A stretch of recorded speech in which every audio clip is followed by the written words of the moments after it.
Hi hello ಸ್ನೇಹಿತರೆ, ಎಲ್ಲರೂ ಹೇಗಿದ್ದೀರಿ? ತುಂಬ ಸೂಪರ್ ಆಗಿದ್ದೀರಿ ಅಂದ್ಕೊಂಡಿದ್ದೀನಿ ಸ್ನೇಹಿತರೆ. ಕರ್ನಾಟಕದ ಶಾಶ್ವತ ನಿವಾಸಿ ಪ್ರಮಾಣ ಪತ್ರ ಪಡೆಯೋದಾದರೂ ಹೇಗೆ?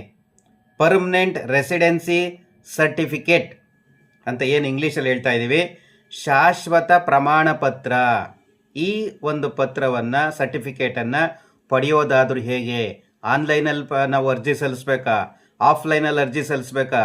ಈ ಕಾರ್ಡು ಹಾಗಾದರೆ ಆಧಾರ್ ಕಾರ್ಡು, ರೇಷನ್ ಕಾರ್ಡು ಇದಕ್ಕಿನ್ನ ವಿಭಿನ್ನನ ಏನು? ಇದರ ಪೂರ್ಣವಾದ ಮಾಹಿತಿ ತಿಳಿತಾ ಹೋಗೋಣ ಸ್ನೇಹಿತರೆ. ಇದನ್ನು ಪರ್ಮನೆಂಟ್ ರೆಸಿಡೆನ್ಸಿ ಸರ್ಟಿಫಿಕೇಟ್ ಅಂತ ಕರೀತಾರೆ. ನಾವು ಶಾರ್ಟ್ ಫಾರ್ಮಲ್ಲಿ PRC ಕಾರ್ಡ್ ಅಂತ ಕರಿತೀವಿ. ಹಾಗಾದರೆ ಕರ್ನಾಟಕದಲ್ಲಿ ಇರೋರಿಗೆ ಈ ಕಾರ್ಡು ಬೇಕಾ? ಹಾಗಾದರೆ ಈ ಹಿಂದೆ ಈ ಕಾರ್ಡ್ ಇರಲೇ ಇಲ್ವಾ ಸ್ನೇಹಿತರೆ? ಖಂಡಿತ ಇತ್ತು. ಯಾರೆಲ್ಲ ಇಂಜಿನಿಯರಿಂಗು ಸೀಟನ್ನು ಪಡಿಬೇಕು, ಹಾಗೆ ನಾನು ಮೆಡಿಕಲ್ ಓದಬೇಕು, ಆ ಸೀಟನ್ನು ಪಡಿಬೇಕಾಗಿರುವಂತಹ ವಿದ್ಯಾರ್ಥಿಗಳು ಕರ್ನಾಟಕದಲ್ಲಿ ಕನಿಷ್ಠ 10 ವರ್ಷಗಳು ಆತ ಇಲ್ಲೇ ಓದಿರಬೇಕು ಅನ್ನುವಂತಹ ನಿಯಮದ ಮೇಲೆ ಆತನಿಗೆ ಸರ್ಟಿಫಿಕೇಟನ್ನು ಕೊಡ್ತಾಯಿದ್ರು. ಅದು ಹಿಂದೆ ಇತ್ತು. ಈಗ ಅಧಿಕೃತವಾಗಿ ನಮ್ಮ ಕರ್ನಾಟಕ ರಾಜ್ಯ ಸರ್ಕಾರ ಈ PRC ಕಾರ್ಡ್, ಪರ್ಮನೆಂಟ್ ರೆಸಿಡೆನ್ಸಿ ಸರ್ಟಿಫಿಕೇಟನ್ನು ಕೊಡಬೇಕು ಅಂತ ತೀರ್ಮಾನ ಮಾಡಿದೆ. ಹಾಗೆ ವಿರೋಧ ಪಕ್ಷದವರು ಸ್ವಲ್ಪ ಬೇರೆ ರೀತಿಯಲ್ಲಿ ಗಲಾಟೆಯನ್ನು ಪ್ರಾರಂಭ ಮಾಡಿದ್ದಾರೆ. ಅದೇನೇ ಇರಲಿ, ಈಗ ಈ ಒಂದು PRC ಕಾರ್ಡನ್ನು ಇದು ಕಡ್ಡಾಯನ ಹೇಗೆ, ಇದರ ಪೂರ್ಣವಾದ ಮಾಹಿತಿ ತಿಳಿತಾ ಹೋಗೋಣ. ನೀವೇನಾದ್ರು ಫಸ್ಟ್ ಟೈಮ್ ನಮ್ಮ ವಿಡಿಯೋ ಚಾನಲ್ ನೋಡ್ತಿದ್ರೆ ಎಲ್ಲರೂ ಸಬ್ಸ್ಕ್ರೈಬ್ ಮಾಡ್ಕೊಳ್ಳಿ, ಲೈಕ್ ಮಾಡಿ, ಕಮೆಂಟ್ ಮಾಡಿ ಸ್ನೇಹಿತರೆ. ಇದನ್ನು ನಾವು ಆನ್ಲೈನಲ್ಲಿ ಭರ್ತಿ ಮಾಡಿದ್ದೇ ಆದರೆ 21 ದಿನದಲ್ಲಿ ಈ ಕಾರ್ಡು ಅಥವಾ ಈ ಸರ್ಟಿಫಿಕೇಟು ನಮಗೆ ಬರುತ್ತೆ. ಇದೊಂದು ಕಾರ್ಡ್ ಅಂತಲೇ ಹೇಳ್ಬೋದು. ಹಾಗೆ ಈಗ ಕರ್ನಾಟಕದಲ್ಲಿ SIR ಪ್ರಕ್ರಿಯೆ ನಡೀತಾ ಇದೆ. ಆ SIRನಲ್ಲೂ ಸಹ ಸುಮಾರು 12 ಡಾಕ್ಯುಮೆಂಟ್ಸ್ಗಳನ್ನು ಕೇಳಿದ್ದಾರೆ. ಜನನ ಪ್ರಮಾಣ ಪತ್ರ, ಪಾಸ್ಪೋರ್ಟು, ಈ ಥರದ್ದು ಏನಾದರೂ ಡಾಕ್ಯುಮೆಂಟ್ಸನ್ನು ಯಾರಿಗೆ ನೋಟಿಸ್ ಬರುತ್ತೆ ಅಂಥವರು ಸಬ್ಮಿಟ್ ಮಾಡಬೇಕಾಗುತ್ತೆ. ಹಾಗೆ ಆ SIR ಪ್ರಕ್ರಿಯೆಯಲ್ಲಿ ಈ ವ್ಯಕ್ತಿ ಕರ್ನಾಟಕದ ಶಾಶ್ವತ ನಿವಾಸಿ ಅನ್ನುವಂಥ ಈ ಒಂದು PRC ಕಾರ್ಡ್ ಇದ್ದಿದ್ದೇ ಆದರೆ ನಿನ್ನ ಮತದಾರರ ಪಟ್ಟಿಯಲ್ಲಿ ನಿನ್ನ ಹೆಸರು ಕೈ ಬಿಡುವ ಹಾಗಿಲ್ಲ. ಯಾವಾಗ ನೋಟಿಸ್ ಬರುತ್ತೆ ಆವಾಗ ಈ PRC ಕಾರ್ಡನ್ನು ನೀವು ಅಪ್ಲೈ ಮಾಡ್ಬೋದು ಅನ್ನುವಂತಹ ವಾದ ಕರ್ನಾಟಕದ ವಾದ ಆಗಿದೆ ಸ್ನೇಹಿತರೆ. ಕರ್ನಾಟಕದಲ್ಲಿ ಕಾಯಂ ಆಗಿರುವಂತಹ ಎಲ್ಲರೂ ಈ ಕಾರ್ಡನ್ನು ಪಡಿಬೋದಾ? ಬೇರೆ ರಾಜ್ಯದಿಂದ, ಆಂಧ್ರದಿಂದ, ತಮಿಳುನಾಡಿಂದ, ಬೇರೆ ಬೇರೆ ಕಡೆಯಿಂದ ಬಂದಿರೋರು ಇದಕ್ಕೆ ಅರ್ಜಿ ಸಲ್ಲಿಸೋದಕ್ಕೆ ಅವಕಾಶ ಇದೆಯಾ? ನೋಡ್ತಾ ಹೋಗೋಣ. ಹಾಗೆ ನಮ್ಮ ಕರ್ನಾಟಕದ ಮುಖ್ಯಮಂತ್ರಿಗಳಾದಂತಹ DK ಶಿವಕುಮಾರ್ ಅವರು ಒಂದು ಹೇಳಿಕೆಯನ್ನು ಕೊಟ್ಟಿದ್ದಾರೆ. ನಾವು ಕೊಡ್ತಾ ಇರುವಂತಹ ಗ್ಯಾರಂಟಿಗಳು ನಮ್ಮ ಕರ್ನಾಟಕದ ಶಾಶ್ವತ ನಿವಾಸಿಗಳಿಗೆ ತಲುಪಬೇಕು, ಅವರು ನಮ್ಮ ಕರ್ನಾಟಕದ ಮತದಾರರಾಗಿರಬೇಕು, ಅಂಥವ್ರಿಗೆ ಮಾತ್ರ ನಾವು ಈ ಏನು ಗ್ಯಾರಂಟಿಗಳನ್ನು ಕೊಡ್ತಾ ಇದ್ದೀವಿ ಆ ಒಂದು ಫಲಾನುಭವಿಗಳಿಗೆ ಅವ್ರಿಗೆ ಮಾತ್ರ ಸಿಗಬೇಕು, ಬೇರೆಯವ್ರಿಗೆಲ್ಲ ನಾವು ಕೊಡೋಕ್ಕೆ ಬರೋದಿಲ್ಲ ಅನ್ನುವಂಥ ಮಾತನ್ನು ಹೇಳಿದ್ದಾರೆ. ಆದ್ದರಿಂದ ಈ PRC ಕಾರ್ಡ್ ಬಹಳ ಇಂಪಾರ್ಟೆಂಟ್ ಆಗುತ್ತೆ ಸ್ನೇಹಿತರೆ. ಹಾಗಾದರೆ ಈ ಕಾರ್ಡನ್ನು ಯಾರು ಕೊಡ್ತಾರೆ ಸ್ನೇಹಿತರೆ? ಇದು ರೆವಿನ್ಯೂ ಡಿಪಾರ್ಟ್ಮೆಂಟಿಗೆ ಬರುತ್ತೆ. ರೆವಿನ್ಯೂ ಡಿಪಾರ್ಟ್ಮೆಂಟಿನ ಅಡಿಯಲ್ಲಿ ಈ ಕಾರ್ಡನ್ನು ಕೊಡಲಾಗುತ್ತೆ ಸ್ನೇಹಿತರೆ. ಹಾಗಾದರೆ ಈ PRC ಕಾರ್ಡ್ ಯಾಕೆ ಸ್ನೇಹಿತರೆ? ಕರ್ನಾಟಕದ ಶಾಶ್ವತ ನಿವಾಸಿ ಅಂತ ಈ ಸರ್ಟಿಫಿಕೇಟ್ ಬೇಕು ಅಂದರೆ ಈ ಕಾರ್ಡ್ ಬೇಕಾಗುತ್ತೆ. ಮುಂದಿನ ದಿನದಲ್ಲಿ ನಿಮಗೆ ಈ PRC ಕಾರ್ಡು ತುಂಬ ಉಪಯೋಗಕ್ಕೆ ಬರ್ಬೋದು. ಈಗ ವೋಟರ್ ID ಕಾರ್ಡ್ಗೂ ಈ PRC ಕಾರ್ಡನ್ನು ನಾವು ಸಬ್ಮಿಟ್ ಮಾಡ್ಬೋದು, ಅಥವಾ SIR ಪ್ರಕ್ರಿಯೆ ನಡೀತಾ ಇದೆ ಅದಕ್ಕೂ ಈ ಒಂದು ಪರ್ಮನೆಂಟ್ ಕಾರ್ಡ್ ಅಂತ ಕೊಡ್ಬೋದು. ನಂತರ ಇಂಜಿನಿಯರಿಂಗು, ಡಾಕ್ಟರ್ ಕೋರ್ಸ್ ಓದಂತಹ ಸ್ಟೂಡೆಂಟ್ಸ್ಗೂ ಈ ಒಂದು PRC ಕಾರ್ಡ್ ಬಹಳ ಉಪಯೋಗಕ್ಕೆ ಬರುತ್ತೆ. ನೀನು ಕರ್ನಾಟಕದವನ ಅಂತ ಅನ್ನೋದಕ್ಕೆ ಇದೊಂದು ಕಾರ್ಡ್ ಅಂತ, ಶಾಶ್ವತ ನಿವಾಸಿ ಅನ್ನೋದಕ್ಕೆ ಈ PRC ಕಾರ್ಡ್ ಬಹಳ ಉಪಯೋಗಕ್ಕೆ ಬರುತ್ತೆ ಸ್ನೇಹಿತರೆ.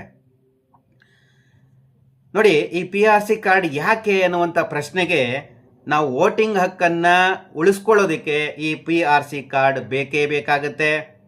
ನೆಕ್ಸ್ಟು ಎರಡನೇದಾಗಿ ಈ ಗ್ಯಾರಂಟಿ ಯೋಜನೆಗಳು, ಈತ ಕರ್ನಾಟಕದ ಅಪ್ಪಟ ಶಾಶ್ವತ ನಿವಾಸಿ ಅನ್ನೋದಕ್ಕೆ ಈ PRC ಕಾರ್ಡು ಖಂಡಿತ ಉಪಯೋಗಕ್ಕೆ ಬಂದೇ ಬರುತ್ತೆ ಸ್ನೇಹಿತರೆ.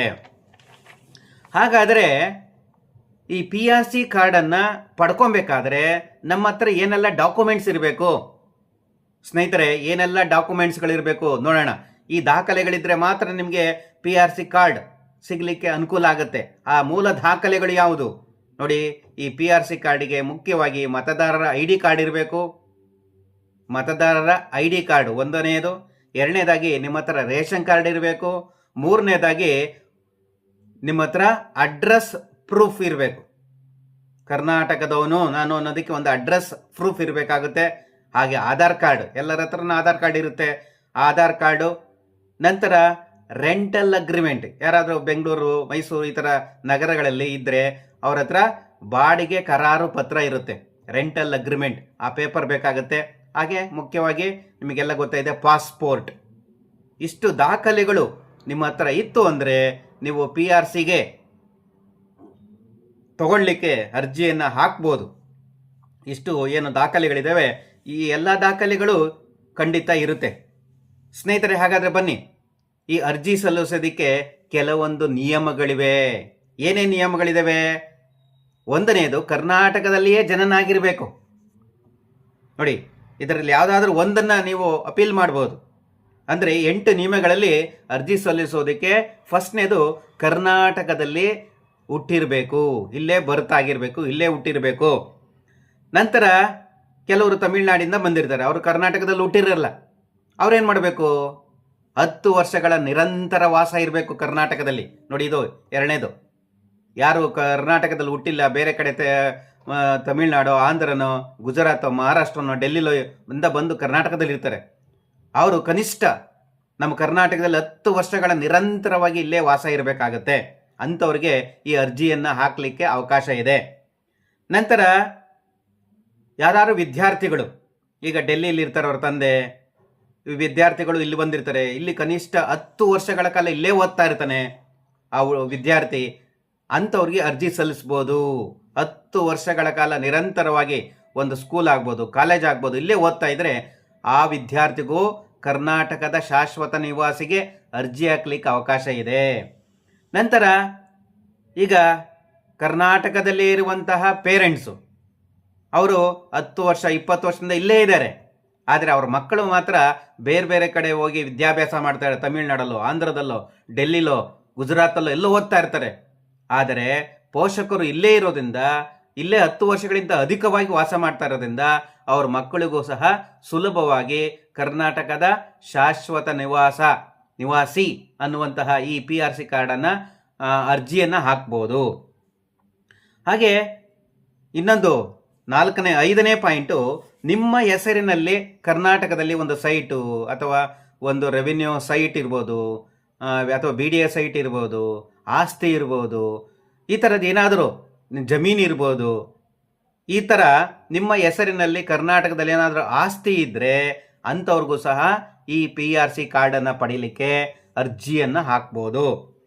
ಹಾಗೆಯೇ ನಿಮ್ಮ ಹೆಸರು ಏನಾದರೂ ಸರ್ಕಾರಿ ದಾಖಲೆಗಳಲ್ಲಿ ಏನಾದರೂ ಇದ್ದರೆ, ಈ ಪಿಂಚಣಿ ಪಡಿತಾ ಇರ್ಬೋದು, ಅಥವಾ ಇನ್ನೇನೇನು ಬೇರೆ ಬೇರೆ ಏನಾದರೂ ಅವಕಾಶಗಳು ಸರ್ಕಾರಿ ದಾಖಲೆಗಳಲ್ಲಿ ನಿಮ್ಮ ಹೆಸರು ಇತ್ತು ಅಂದರೆ ಅಂಥವರು ಸಹ ಈ PRC ಕಾರ್ಡನ್ನು ಪಡೀಲಿಕ್ಕೆ ಅರ್ಜಿಯನ್ನು ಹಾಕ್ಬೋದು. ಹಾಗೆ ಈ ಕೆಲವರು ಸರ್ಕಾರಿ ನೌಕರರಾಗಿರ್ತಾರೆ, ಗೌರ್ಮೆಂಟ್ ಎಂಪ್ಲಾಯ್ ಆಗಿರ್ತಾರೆ, ಸ್ಟೇಟ್ ಎಂಪ್ಲಾಯ್ ಆಗಿರ್ತಾರೆ, ಅಂಥವ್ರ ಹತ್ರ ID ಕಾರ್ಡ್ ಇರ್ಬೋದು, ಅಥವಾ ಕರ್ನಾಟಕದಲ್ಲೇ 7 ವರ್ಷಗಳ ನಿರಂತರವಾಗಿ ಇಲ್ಲೇ ಅವರು ಸರ್ವಿಸ್ ಮಾಡ್ತಾ ಇರ್ಬೋದು. ಅಂಥವ್ರಿಗೂ ಸಹ ಕರ್ನಾಟಕದ ಶಾಶ್ವತ ನಿವಾಸಿ ಅಂತ ಒಂದು ಅರ್ಜಿಯನ್ನು ಹಾಕಲಿಕ್ಕೆ ಅವ್ರಿಗೂ ಅರ್ಜಿ ಹಾಕ್ಲಿಕ್ಕೆ ಅವಕಾಶ ಇದೆ. ನೆಕ್ಸ್ಟು ವಿವಾಹ ದೃಢೀಕರಣ. ಈಗ ಉದಾಹರಣೆಗೆ ಒಬ್ಬ ವ್ಯಕ್ತಿ ಕರ್ನಾಟಕದಲ್ಲಿದ್ದಾನೆ, ಆತ ಸುಮಾರು 10-20 ವರ್ಷಗಳಿಂದ ಕರ್ನಾಟಕದಲ್ಲಿದ್ದಾನೆ, ಯಾವುದೋ ಡೆಲ್ಲಿಲಿರುವಂಥ ಹುಡುಗಿನ ಮದುವೆ ಮಾಡ್ಕೊಂಬಿಟ್ಟ ಅಂದ್ರೂ ಆ ಹುಡುಗಿಗೆ, ಯಾಕೆಂದರೆ ಈ ಗಂಡು ಹುಡುಗ 10-20 ವರ್ಷಗಳ ಕಾಲ ಕರ್ನಾಟಕದಲ್ಲಿದ್ದಾನೆ, ಆ ಹುಡುಗಿಯನ್ನು ಮದುವೆ ಮಾಡ್ಕೊಂಡಿದ್ದಾನೆ, ಅದಕ್ಕೋಸ್ಕರ ಆ ಹುಡುಗಿಗೂ ಸಹ ಈ ಮದುವೆ ಮಾಡ್ಕೊಂಡಿರುವ ದಾಖಲೆಗಳಿತ್ತು ಅಂತಂದರೆ ಆ ಮದುವೆ ಮಾಡ್ಕೊತಿರುವಂಥ ಹೆಣ್ಮಗುಗೂ ಕರ್ನಾಟಕದ ಶಾಶ್ವತ ನಿವಾಸಿ ಅನ್ನುವಂತಹ PRC ಕಾರ್ಡಿಗೆ ಅರ್ಜಿ ಸಲ್ಲಿಸೋದಕ್ಕೆ ಅವಕಾಶ ಇದೆ. ಸ್ನೇಹಿತರೆ, ಹಾಗಾದರೆ ಈ ಅರ್ಜಿಯನ್ನು ಯಾವ ರೀತಿ ನಾವು ಆಫ್ಲೈನಲ್ಲಿ ಮಾಡ್ಬೋದಾ, ಈಸಿಯಾಗಿದೆಯಾ, ಆನ್ಲೈನಲ್ಲಿ ಮಾಡ್ಬೋದಾ, ಯಾವ ಮಾರ್ಗದಲ್ಲಿ ನಾವು ಮಾಡ್ಬೋದು ಅನ್ನೋದು ನೋಡ್ತಾ ಹೋಗೋಣ. ಸ್ನೇಹಿತರೆ, ಆನ್ಲೈನ್ ಮೂಲಕ ನೀವೇನಾದ್ರು ಅಪ್ಲೈ ಮಾಡಬೇಕು ಅಂತಂದರೆ ಸೇವಾ ಸಿಂಧು ಪೋರ್ಟಲ್ಗೆ ಹೋಗಬೇಕಾಗುತ್ತೆ, ಅಥವಾ ನಾಡ ಕಚೇರಿ ಅಂತ ಕರಿತೀವಿ. ಸೇವಾ ಸಿಂಧು ಈ ಒಂದು ಅಧಿಕೃತವಾದಂಥ ವೆಬ್ಸೈಟ್ಗೆ ನೀವು ಭೇಟಿ ಕೊಡಬೇಕು. ಅಲ್ಲಿ ಯೂಸರ್ ಐ ಡಿಯನ್ನು ಹಾಗೆ ರಿಜಿಸ್ಟರ್ ಮಾಡ್ಕೊಬೇಕಾಗುತ್ತೆ.